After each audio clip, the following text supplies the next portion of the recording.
Good morning everyone. চলো সকালে tiffin বানানো যাক। কালকে পরোটা বানিয়েছিলাম না, তো সে পরোটা দুটো রয়ে গেছে। তো আজকে রবিবার, আজকে তো কোনো কিছু নিরামিষ নয়, ডিম দিয়ে যে পরোটাগুলো ভেজে একটু রোল বানাই। কড়াতে তেল গরম করে প্রথমে পরোটাটা দিয়ে দেবো। নিচে একটা পরোটা থাকবে, তারপর ডিম থাকবে, তারপর ওপরে আরেকটা পরোটা থাকবে। হোমমেড তো। একটা পরোটা দিয়ে দিয়েছি, চলো এর উপরে ডিমটা দিয়ে দিই।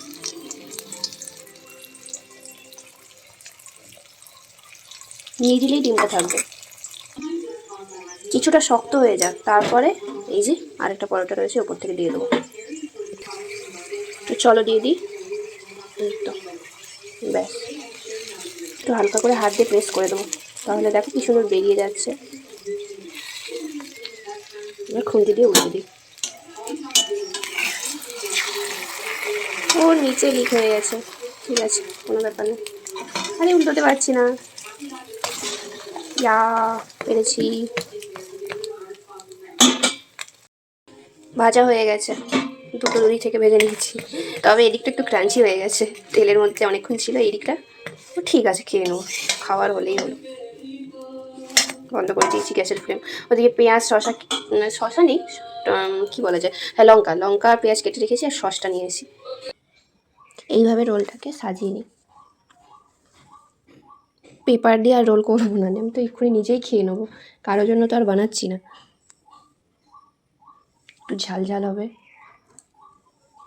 Tasty tasty. তারপর একটু লেবুর রস, বেশ টকটক লাগবে জিনিসটা, ব্যাপারটা একটু বেশি করে দিয়ে দিত, একাই তো খাবো। অল্প করে একটু নুন, পরিমাণ মতো,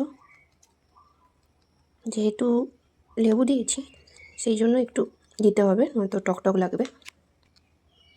তারপর মেন ইনগ্রিডিয়েন্ট, আমার জিভ থেকে জল বেরোচ্ছে দেখে বলতেই পারছি না, সস।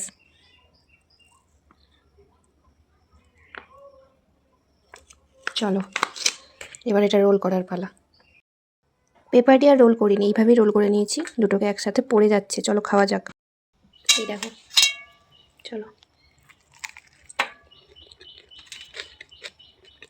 বেরিয়ে গেছে।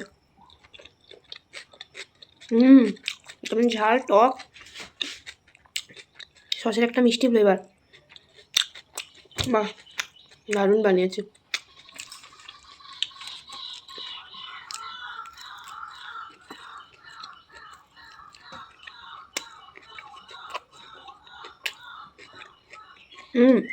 অপূর্ব অপূর্ব।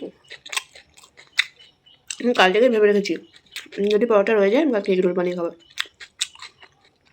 তোমরা কারা কারা খাবে ভাবে। So yummy. এই দুটো আমার জন্য এনাফ সকালের ব্রেকফাস্টের জন্য। এবার বেশি হয়ে গেছে, যা হোক খেয়ে নি, কথা বলতে পারছি না।